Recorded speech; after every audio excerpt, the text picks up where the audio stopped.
Hello, hi guys, it's Sinam Gafoor here, and we're going to be taking a look at some of the specs of the Samsung Galaxy S5. Now some of you may or you may not know, but there was a small tiny little event held at Barcelona in Spain called Mobile World Congress, and on the 24th of February 2014 at its Unpacked event, Samsung's head of mobile communications JK Shin unveiled the Galaxy S5, and it got a lot of heat from very disappointed viewers who basically said there's not much of an upgrade, not much of a change over the Galaxy S4.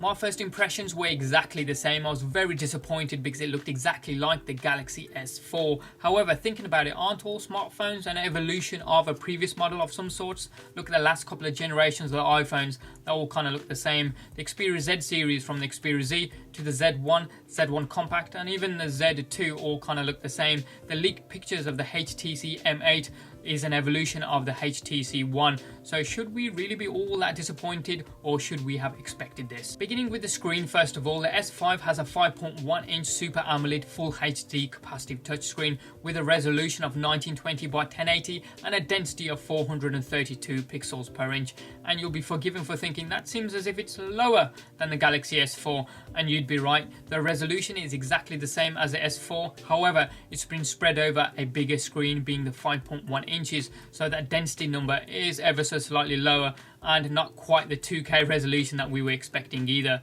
The new handset is slightly heavier than the S4 as well, coming in at 145 grams and at only 8.1 millimeters thick. Plenty of rumours before the event touted at maybe a metal aluminium finish for Galaxy S5. However, Samsung unveiled only one iteration of the S5 with a classic polycarbonate shell finish with a dimple effect running across the back. And in particular, this dimple effect got a lot of hate, but I don't understand why, because the Nexus 7 from 2012, the first generation, had a dimple effect running across the back and it felt really good in the hand. It wasn't slippery at all, so I don't quite understand the hate for the dimple effect on the Galaxy S5. I'll reserve my judgments for when I actually have it in my hands. Now in the press conference, Samsung didn't detail whether or not there would be 16, 32 or 64 gigabyte variants of the S5. Now I predicted they would scrap the 16 gigabyte variant due to the 4K camera recording capabilities of the S5, and that 16 gigabyte variant would be too small.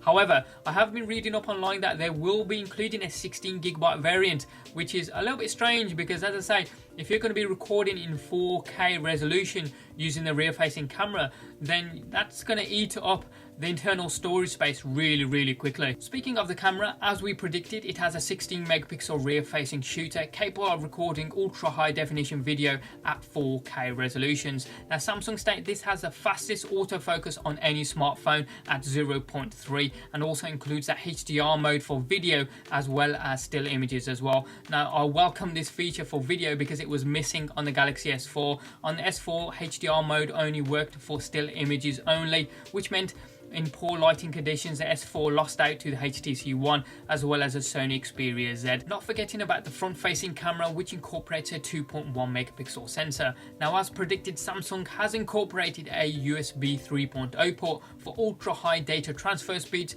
to your PC or third-party device, and you're going to need it especially if you're going to be recording video in ultra-high definition 4K resolution. But do bear in mind, to benefit from those speeds, you do also need USB 3.0 port on your PC or other third-party device. As we predicted, and it has been confirmed, the S5 will ship out of the box with Android KitKat 4.4 and an overhauled version of TouchWiz 2014, hopefully making it easier to use. It's also been confirmed that the CPU has been clocked in at 2.5 GHz and is Qualcomm Snapdragon 805 series quad-core CPU, which has a 32-bit architecture, not the 64-bit we were hoping for, and it only has 2 GB of RAM, not the 3 we were hoping for. But hey, if it's not broke, why fix it? The color variants confirmed for launch are black, white, blue and gold, and incidentally there will be a worldwide launch for April 11th 2014. I expected the battery to be upgraded to over 3000 mAh, however it's only been upgraded to 2800 mAh, which is still pretty good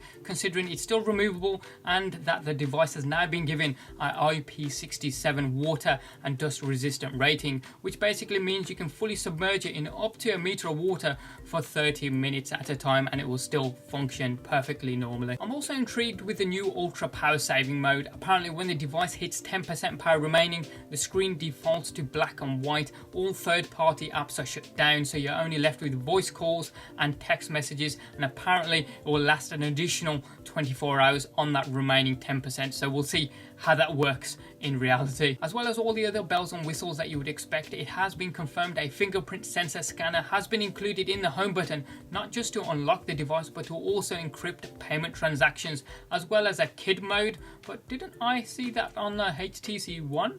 Or was that a figment of my imagination?